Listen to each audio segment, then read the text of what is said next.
상모교회를 품고 기도할 때마다 늘 이 억구를 마음에 새깁니다. 뿌리 깊은 나무, 바람에 아니 흔들려서 꽃 좋고 열매 많이 맺으니, 또 샘이 깊은 물은 가뭄에 아니 그쳐서 내가 되어 바다에 가노니. 세종대왕님이 어떻게 이렇게 좋은 억구를 미리부터 만들어 주셨는지, 저는 이것이 우리 교회에 꼭 맞는 표현인 것 같아요. 뿌리 깊은 나무, 또 샘이 깊은 물. 교회가 장구한 역사를 갖고 있다는 것만큼 참 자랑스러운 것이 없습니다. 요즘 사실 우리의 뿌리의 근간이 흔들릴 만한 세상에 믿음 갖고 살아가기 너무나 어려운 때를 살고 있잖아요. 근데 우리 믿음의 선배들은 그렇게 말했습니다. 교회를 일컬어 우리는 하나님을 우리 아버지로, 하늘에 계신 아버지로 모십니다. 근데 어머니는 어디 있을까요? 가톨릭에서 말한 성모가 어머니가 아니고 우리한테는 교회의 품 자체가 어머니의 품과 같다고 우리 믿음의 선배들은 가르쳐 주었습니다. 이렇게 뿌리 깊은 나무, 샘의 깊은 물 같은 우리 교회 안에서 성도들이 이 세파를 이겨내가면서 신앙생활 할 수 있다는 것, 이것이 복된 은혜인 줄 믿습니다.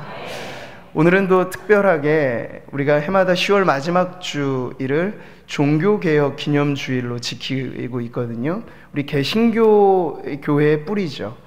우리가 교회 간판 앞에 보시면 조그맣게 잘 보일락말락하지만 아주 중요한 주소가 있습니다. 대한예수교 장로회. 네, 장로교의 뿌리가 바로 500년 전 마틴 루터가 1517년 10월 31일에 비텐베르크 교회 문 앞에 95개조의 논제라고 하는 걸 이렇게 붙였거든요. 그때로부터 촉발된 종교 개혁에 우리의 지금 뿌리가 두고 있습니다. 저는 성도님들 안에 이런 어려운 시대이니만큼 더 뿌리 신앙이 견고해져야겠다 하는 그런 마음을 갖고 있거든요. 그래서 우리 118년의 역사의 뿌리도 있지만 더 아래로 내려가면 우리 종교개혁의 뿌리, 더 아래로 내려가면 우리가 매주일마다 보고 있는 예수 그리스도, 그 복음의 뿌리를 내리는 우리 귀한 성도님들 되시기를 축복합니다. 사실 종교개혁이라고 하는 것이 다름 아닙니다. 말씀으로 돌아가는 운동이거든요. 그래서 그것으로 인해서 교회가 교회되게 하는 갱신의 운동이었습니다. 당시에도 가톨릭이라고 하는 절대적인 권위의 교황 있었지만요, 그 우민화된 정책은 성도들이 알아듣지도 못하는 라틴어로 집례를 하고 교회 안에 말씀의 뿌리를 내린 가르침보다는 어떤 그 선행이라든지 성지를 순례하다든지 이런 등등의 인간의 행위에 기반한 신앙을 가르쳐 왔기에 얼마나 혼탁하고 어려웠던지 모릅니다. 그때 우리 개혁가들이 일어나서 다시 말씀으로 돌아가자, 성경으로 돌아가자 했더니 하나님께서 거기에 은혜를 주셔서 중세기 참 긴 어둠의 터널을 통과할 때 바로 그 말씀의 놀라운 축복이 종교의 개혁을 일으키고 교회가 교회되게 하는 그런 은혜를 주셨던 거죠. 우리 개혁주의 선배들은 그래서 그것을 5가지의 슬로건에 담아 이렇게 외쳤습니다. 오직 성경, 오직 은혜, 오직 믿음, 오직 그리스도, 오직 하나님께 영광을. 네, 이 슬로건을 외쳤는데요, 성경에 기반하지 않는 믿음이라고 하는 건 하나의 종교일 수는 있지만 그 종교가 가지고 있는 힘은요, 너무나 유약하기 이를 데 없는 것입니다. 그리고 하나님의 은혜를 기반하지 않는 믿음이라고 하는 것은 기껏해야 인간의 행위, 율법주의의 또 다른 변형과 다를 바 없는 것이죠. 뿐만 아닙니다. 하나님께 영광을 돌리는 궁극적 인생의 목적이 확고하지 않은 삶이라고 하는 건 세상이 말하듯 자아를 실현하고 가치로운 삶을 꿈꾼다 할지라도 전도서가 말하는 그 반복에서 벗어날 길 없는 거예요. 헛되고 헛되며 헛되고 헛되니 모든 것이 헛되도다. 하나님의 영광을 위한 목적이 자리 잡지 않은 인생은 헛될 뿐임을 가르쳐 주는 것이죠. 그러니 오늘 이 뜻깊은 주일에 우리가 이 5가지 슬로건을 다시 한번 기억해야 하지 않겠습니까? 그런 의미에서 한번 따라해 보실까요? 오직 성경, 오직 은혜, 오직 믿음, 오직 그리스도, 오직 하나님께 영광을. 아멘. 신비에 새겨지는 외침이 되시기를 바랍니다.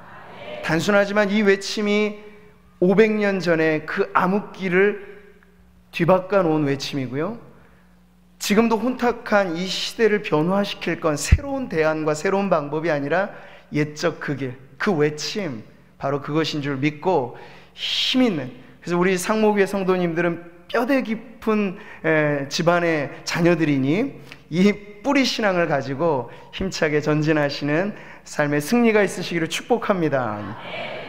자, 우리는 계속해서 마가가 전한 복음을 살펴보고 있습니다. 얼마 안 되는 지면이지만 마가는 아주 훌륭하게 복음의 전모이신 하나님의 아들 예수 그리스도의 복음, 그리고 광야의 외침으로 예수님 오실 길을 예비한 세례 요한의 활동, 이어서 이제 본격적인 공생애를 시작하시는 예수 그리스도의 이 공생애의 개막전 세례와 광야의 시험이라고 하는 핵심적인 내용들을 짚어가면서 우리들에게 그 사건의 흐름을 보여주고 있습니다. 이것이 얼마나 질서 있게 진행되는가를 우리는 보아야겠죠. 성경은 말합니다. 때가 참해. 짧지만 아주 중요한 어구죠. 째깍째깍 돌아가는 우리의 시계바늘 속에 밋밋하게 진행되어지는 인생의 시간과 다르게 그것을 뚫고 들어오는 하나님의 시간이 있어요. 그걸 카이로스라 그러죠. 유의미한, 아주 창조적인 변화의 시간을 일컬어 때가 참해라고 표현하는 이 시간을 이야기합니다. 이에 창조의 시간에도 하나님께서는 질서를 부여하셨습니다. 밤이 되고 낮이 되니, 첫날과 둘째 날 안식에 이르는 일주일의 시간 동안에 하나님은 질서 있게 창조의 모든 작품을 만드셨습니다. 우리는 구원을 일컬어 새 창조라고 말을 합니다. 새로운 피조물된 인생들을 만드시는 것인데요, 이때에도 여전히 하나님은 질서 있게 그 시간을 진행해 가십니다. 그래서 예수님께서 그저 우연히 태어나신 게 아니에요. 2000년 전 아기 예수로 이 땅에 오실 때 하나님의 시간 계획표는 정확했습니다. 그래서 그때가 이르러 오신 거예요. 그리고 30년의 무명의 시절이 우연이 아닙니다. 의미가 있는 것이죠. 우리는 시간을 너무 연장된 길이로 생각을 하지만 삶이라고 하는 건 가늘고 길게만 볼 것이 아니라 우리 모두의 종착점은 사실 죽음 이후에 펼쳐질 영원한 인생인 줄 믿습니다. 길고 짧은 차이는 있지만 중요한 인생의 성적표는 그 영원한 하나님의 나라에 들어갈 때까지 꽉 찬 삶을 살았는가. 예수님은 3년의 공생애를 보내셨지만 예수님의 만약 공생애 하루를 환산하자면 인류의 100년의 가치도 더할 거라고 저는 생각합니다. 그래서 예수님은 십자가 그 상에서 마지막 외치실 때 다 이루었다 말씀을 하셨죠. 이런 의미 있는 생을 우리가 살아가게 된다면 하나님의 새로운 창조 질서, 우리의 구원의 삶에 후회 없는 인생이 될 줄 믿습니다. 자, 오늘 공식적인 복음 전도의 사역이 시작될 때 그때를 성경은 말하기를 요한이 잡힌 후라고 가르쳐 줍니다. 어떨까요? 이 상황적인 분위기가 그리 좋지는 않습니다. 당시 요한의 활약이 대단했던 걸 우리는 알고 있죠. 온 유대와 주변의 일대가 요한에게 몰려와서 세례를 받을 만큼 그는 대단한 메신저로서 사역을 했습니다. 근데 그런 요한이 잡혀 들어갔으니 분위기가 얼마나 어두컴컴했을지는 충분히 예상할 수 있죠. 근데 예수님은 다른 때를 기다리신 게 아니라 정확한 주님의 사역의 시간표에 바로 이때에 시작하여 천국의 복음, 하나님 나라의 복음을 전하기 시작하셨습니다.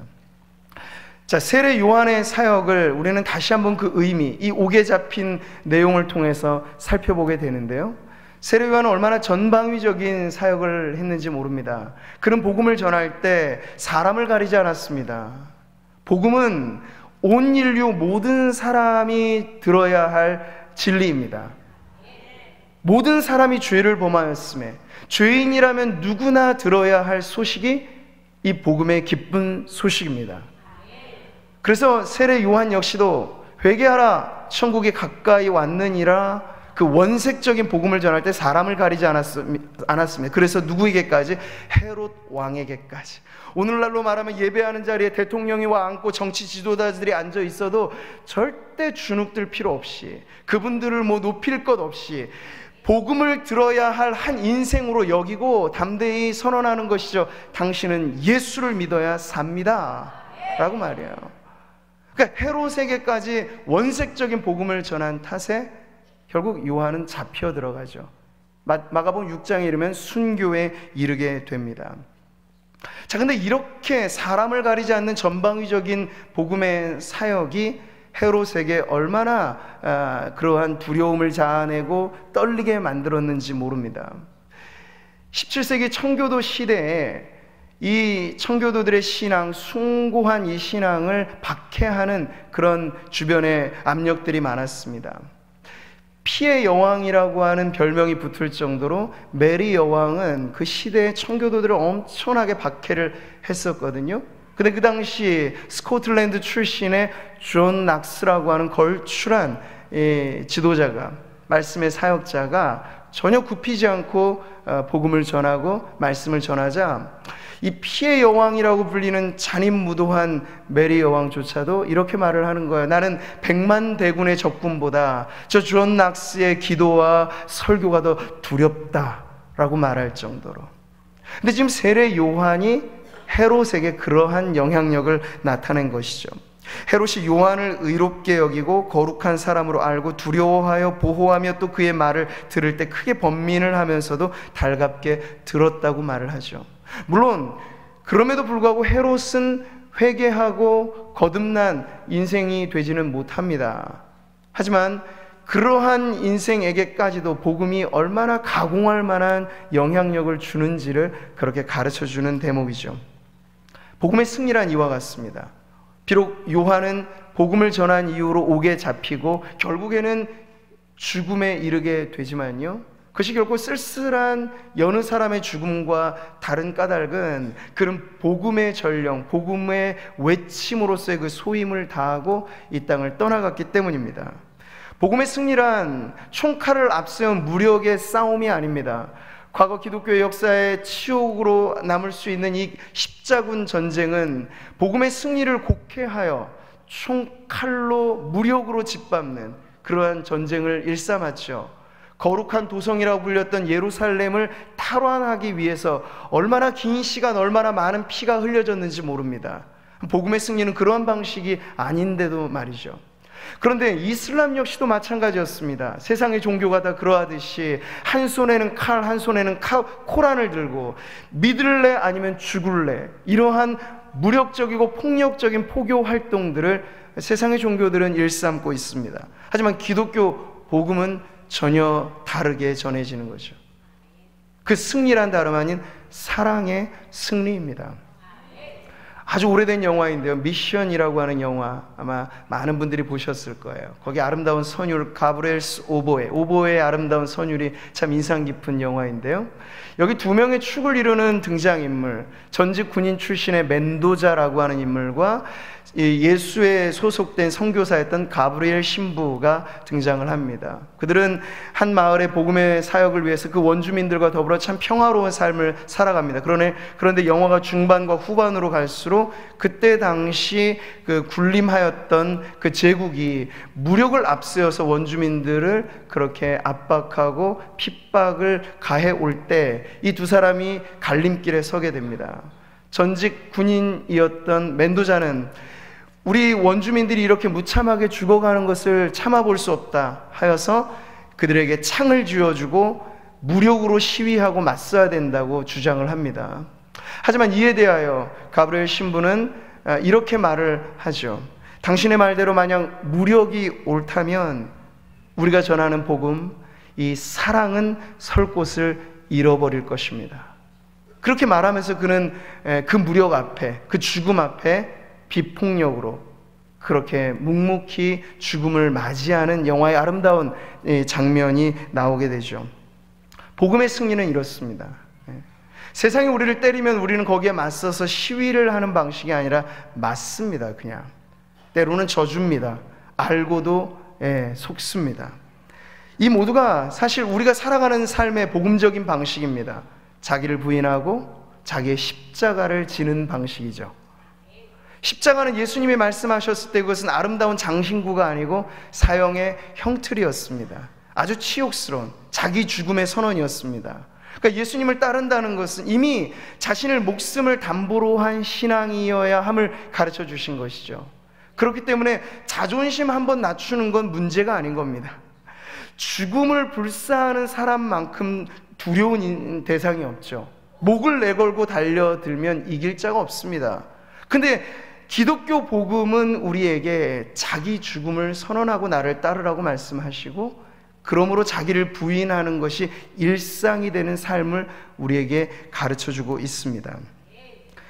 그래서 중세기 그 신학의 특징이 영광의 신학이었을 때 루터와 같은 개혁자들은 그 영광의 결과가 아무리 좋다 하여도 기독교의 복음은 고난을 통한 승리, 고난을 통한 영광이기 때문에 고난이 확인되지 않는 자리에 영광을 기대할 수 없다는 그러한 철칙을 내세우면서 루터와 같은 개혁자들은 고난의 신학, 십자가의 신학을 회복시켰던 것이죠.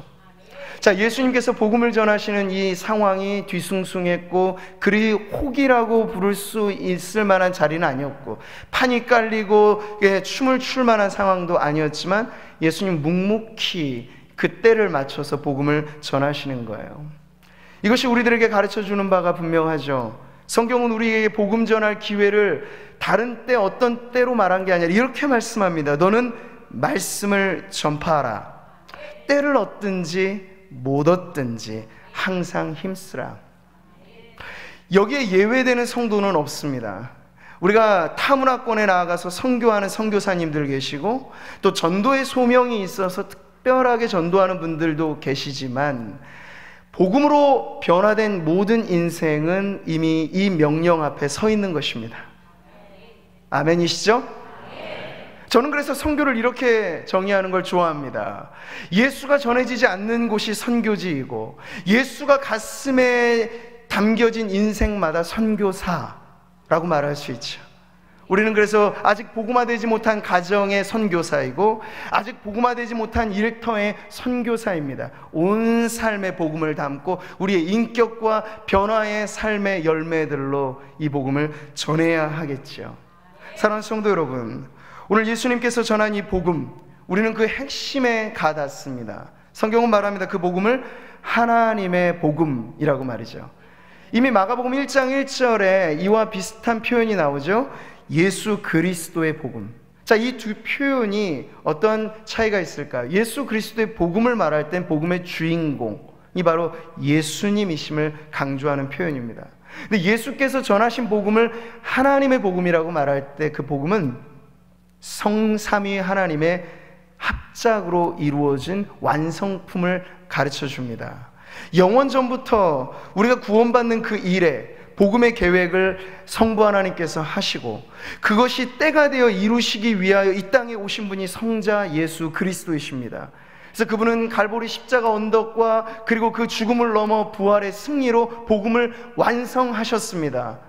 그리고 나서 이제 각 가정마다 마치 큰 저수지가 있고 그것이 가정마다 파이프로 연결이 되어서 수도관에 물을 칠기만 하면 물이 나오게끔 하는 것처럼 성령께서는 각 심령마다 이 복음이 전해지게 하시고 들을 때 마음의 문이 열려지게 하시고 예수님을 영접하게 하시는 그 모든 것에서 성령께서 일하셔서 결국 제가 이 자리에 있는 것이고 여러분이 그 자리에 있는 것입니다.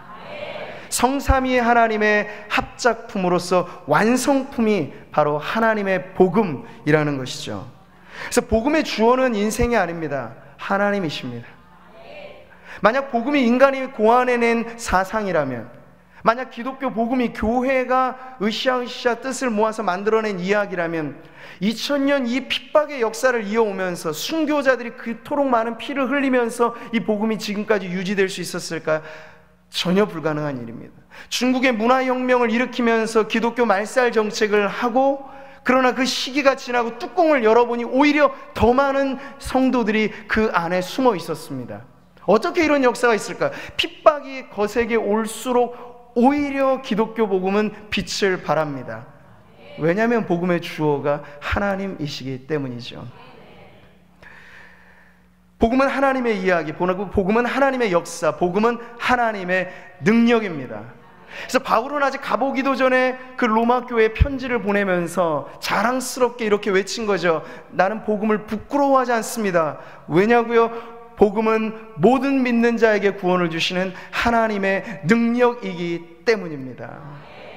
여러분, 우리가 하나님의 복음을 확신한다면 우리도 바울 같은 그런 자랑스러움을 가지고 쭈뼛쭈뼛 부끄러이 전도지를 나누는 것이 아니라, 여러분, 우리가 천국 복음을 들고 세상에 나아간다는 건 세상은 아무리 애를 쓰고 총동원해도 만들어낼 수 없는 가장 좋은 선물을 주는 거예요. 우리 구미상모교회 여러 전도의 방식이 있는데 이 붕어빵 전도를 아주 열심히 하세요. 그 맛이 일품입니다. 이거 만약 팔면은 지역 상권이 막 위태로울 것 같을 정도로 너무 맛있는데 무료로 줍니다. 은혜니까요. 공짜로 줍니다. 근데 그럴 때 얼마나 마음이 기쁜 거예요. 최상의 선물, 붕어빵에 담긴 더 좋은 선물, 예수 그리스도의 그 생명을 나눌 때는요, 두려울 필요 없고 염려할 필요 없고 기죽을 필요 없는 거죠. 하나님의 친권 대사로 우리가 그 자리에 가는 것이기 때문이죠. 자, 우리 계속 보는 15절 말씀을 보시면 이제 예수께서 전하신 복음의 핵심 내용이 나오죠. 때가 찼고 하나님의 나라가 가까이 왔으니 회개하고 복음을 믿으라는 것이 그 핵심의 내용입니다.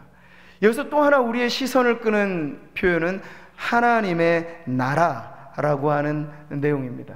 그러니까 복음은요, 한 영혼 한 영혼의 구원을 목표로 합니다. 그러나 최종적으로 복음이 완성하고자 하는 그림은요, 그 작은 퍼즐들이 마칠 때 하나의 큰 그림을 목표로 하고 있어요. 그 그림의 이름이 하나님의 나라입니다.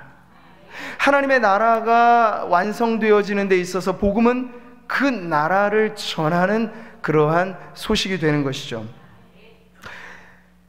출애굽기를 볼 때 우리가 출애굽한 이스라엘 백성들을 봅니다.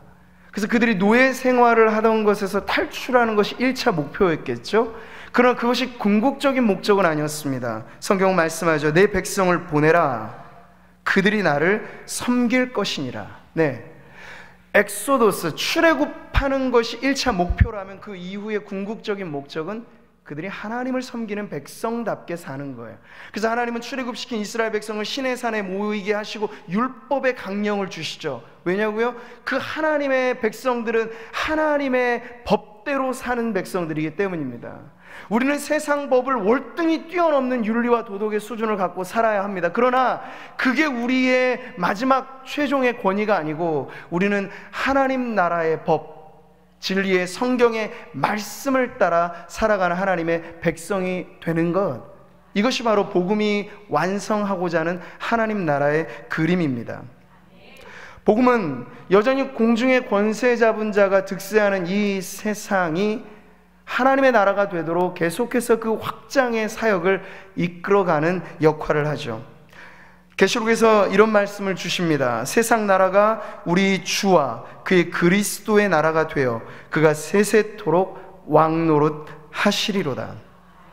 이 계시록에 선포된 외침이야말로 우리 모두의 공통의 비전입니다. 세상 나라가 그리스도의 나라, 하나님의 나라로 변화되어지는 그 꿈이 말이죠.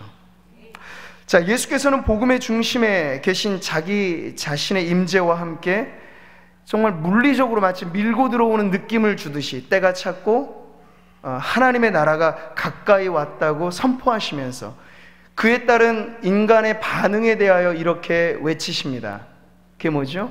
복음을 듣는 모든 인생들에게 주어진 반응, 회개하고 복음을 믿으라고 하는 요청입니다. 아니, 명령입니다.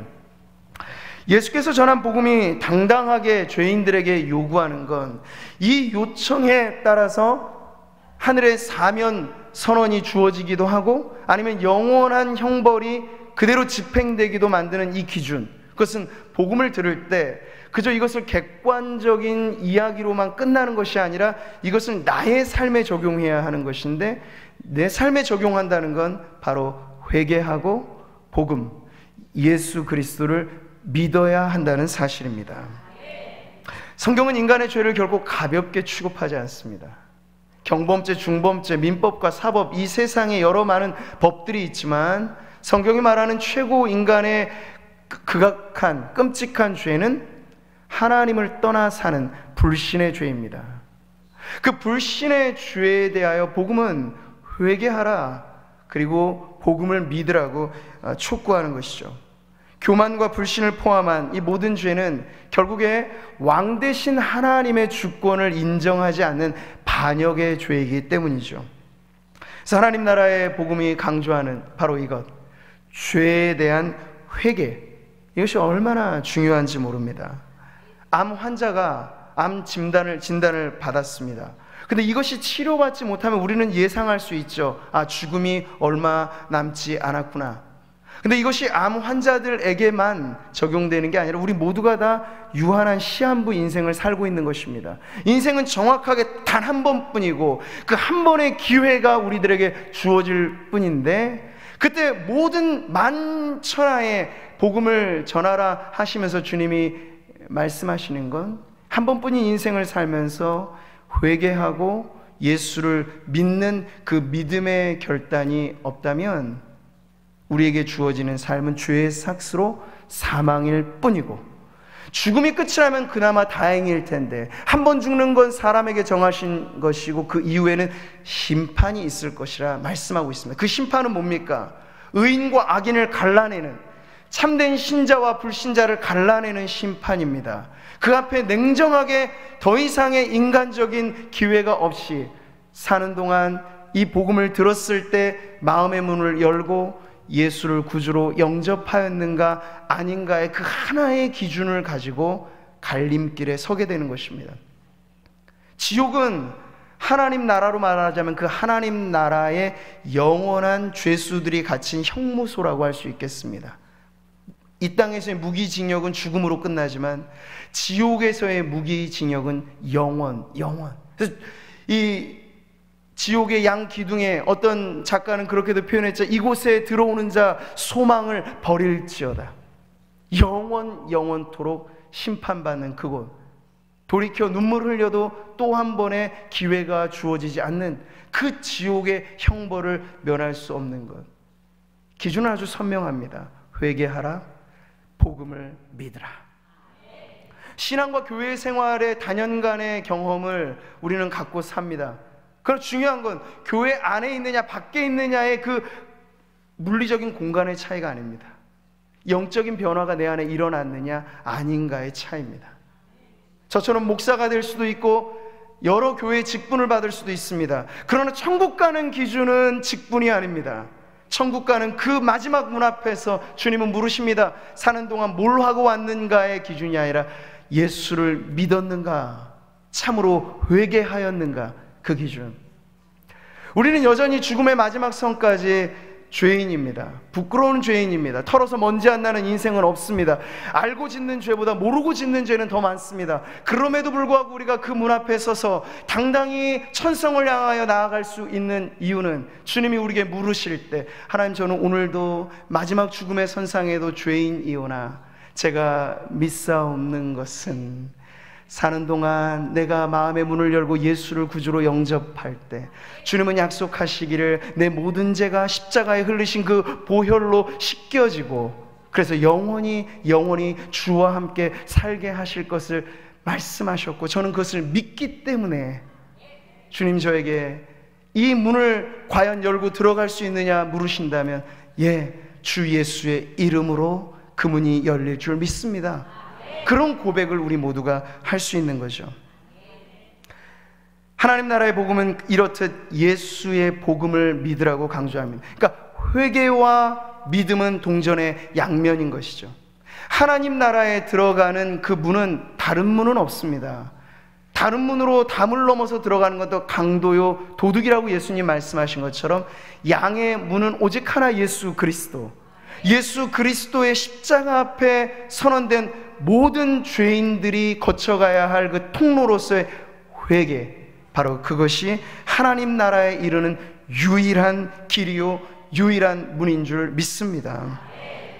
사랑하는 성도 여러분, 오늘 우리는 예수께서 전한 이 복음을 살펴보았습니다. 예수께서 전한 복음이 얼마나 영광스러운 하나님의 나라를 확장시켜 가는가를 우리가 보는 것이죠. 구미상모교회가 118년 전에 이 땅에 세워질 때 그건 우연히 세워진 게 아닙니다. 언더우드 선교사님이 그렇게 뿌린 그 복음의 씨앗을 받고 10명의 성도들이 함께 모여 가정에서부터 시작된 이 교회가 오늘 이 자리에 이른 것이죠.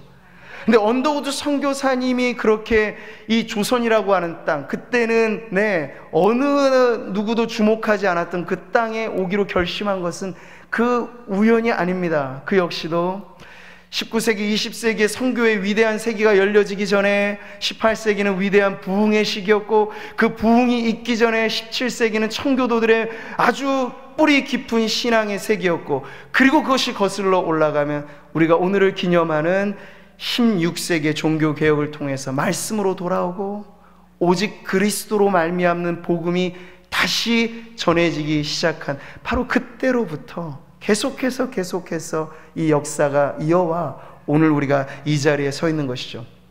마찬가지로 하나님의 나라는 계속 확장됩니다. 계속해서 확장될 것입니다. 언제까지요? 예수님 다시 오실 그날까지. 그래서 우리는 주님 오실 그날이 언제인지 시간표를 정할 수 없습니다. 그건 잘못하면 이단이 됩니다. 근데 우리에게 힌트를 주셨습니다. 너희는 온 천하에 다니며 만민에게 복음을 전하라. 그날이 끝이 이를 것을 말씀하셨기 때문입니다. 구원받아야 할 마지막 백성이 들어오는 그날 주님은 오실 것입니다. 땅끝까지 복음이 전파되어지는 그때 예수님께서는 오실 것입니다. 그러니 주님이 우리에게 가르쳐 주신 위대한 기도, 주기도는 첫 소절을 우리들에게 어떻게 소망을 갖게 합니까? 나라가 임하시오며. 그 나라는 하나님의 나라입니다. 그러니 우리는 기도하면서 뿐만 아니라 이 복음 전하면서 하나님의 나라를 꿈꾸는 것이죠. 예수가 없는 곳마다 선교지, 예수가 가슴에 계신 인생마다 선교사라고 하는 그 믿음을 가지고 오늘 우리가 그 하나님 나라의 확장을 위한 복음의 전진부대로 우리 상모교회 모든 성도님들이 쓰임받기를 축복합니다. 그래서 우리 옛 믿음의 선배들은 직업을 그저 밥벌이로 가르쳐주지 않았고 하나의 소명으로 가르쳐 주었습니다. 성직자라고 분류되는 저 같은 사람만이 성직을 감당하는 게 아니고 모든 저마다의 일을 통하여 하나님의 나라를 확장하는 귀한 일에 쓰임받는다면 그 모든 직업은 거룩한 것입니다. 그러하기에 우리의 삶을 통하여서 가정과 일터와 모든 관계 속에서 하나님의 나라를 확장하는 복음의 전진 부대원들로 이 자리에 계신 우리 모든 성도님들 쓰임받기를 축복합니다. 그러하기에 매 주일에 우리의 예배는 복음의 축제가 되어야 합니다. 우리가 복음의 불덩어리가 되면 우리가 가는 곳에 불이 붙을 것입니다.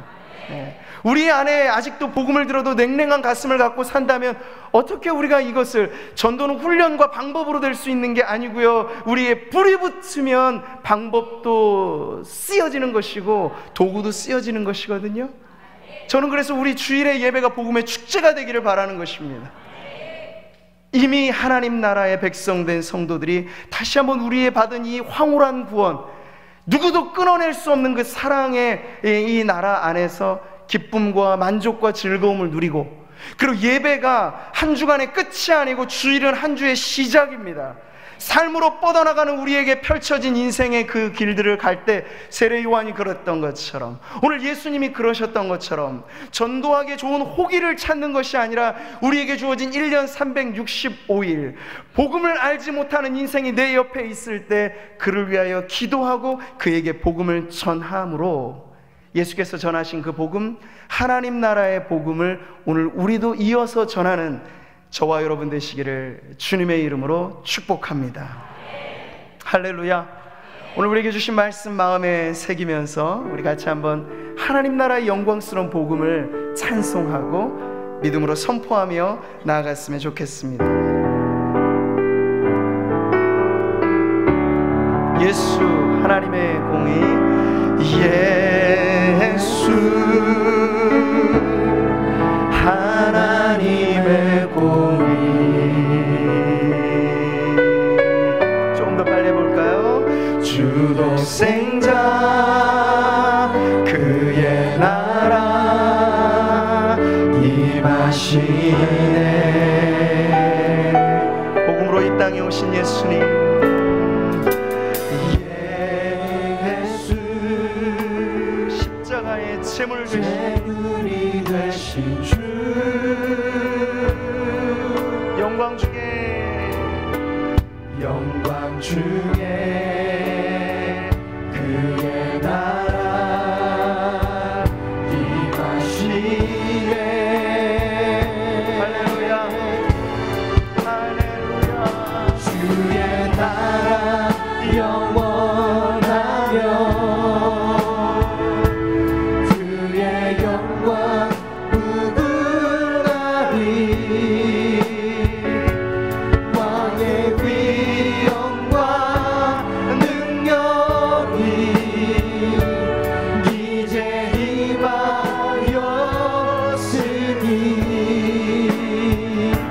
주의 주권과 주의 통치와 주의 나라 힘과 권세 임하네.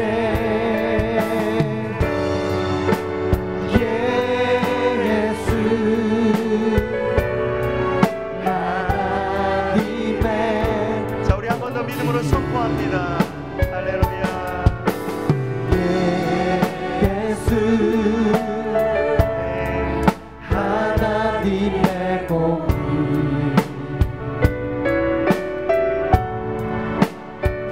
주 독생자 그의 나라 임하시네.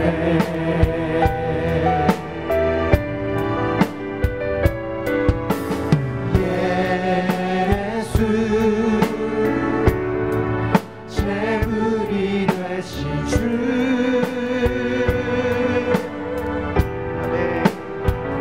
영광 주에 복음이 전하여지는 그곳에 하나님의 나라가 임하시고 주님의 뜻이 이루어지시오나. 할렐루야. 주의 나라 영원하며 그의 영광 무궁하리. 왕의 위엄과 능력이 이제 임하였으니 주의 주권과 주의 통치와 주의 나라 힘과 권세 임하네. 예수. 자, 우리의 삶에 그리고 이 세상 가운데 다시 한번 선포하겠습니다. 주의 나라 영원합니다. 이 세상 나라가 그리스도의 나라가 될 때까지 하나님과 복음의 힘찬 발걸음 이어가게 하여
같이 한번 기도하겠습니다. 복음을 전하기에 호기는 따로 있지 않습니다. 요한이 잡힌 때 예수님께서 담대하게 하나님 나라의 복음을 전하신 것처럼 우리의 삶이 사방에 우겨쌈을 당하여진 같은 상황에 어려움이 있으시더라도 복음은 매이지 않습니다.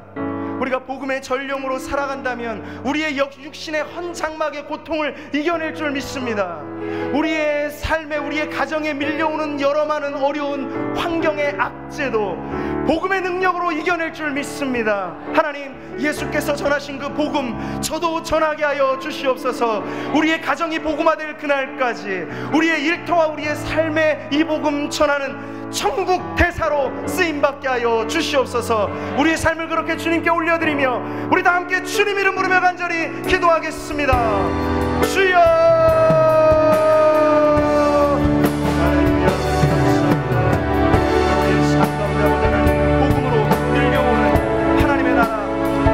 그 앞에 회개하고 예수를 믿는 그 믿음으로 변하는 삶을 통하여 우리도 그 누군가에게 하나님이여 이 복음 전하는 하나님이여 천국의 증권대사가 되게 하여 주시옵소서.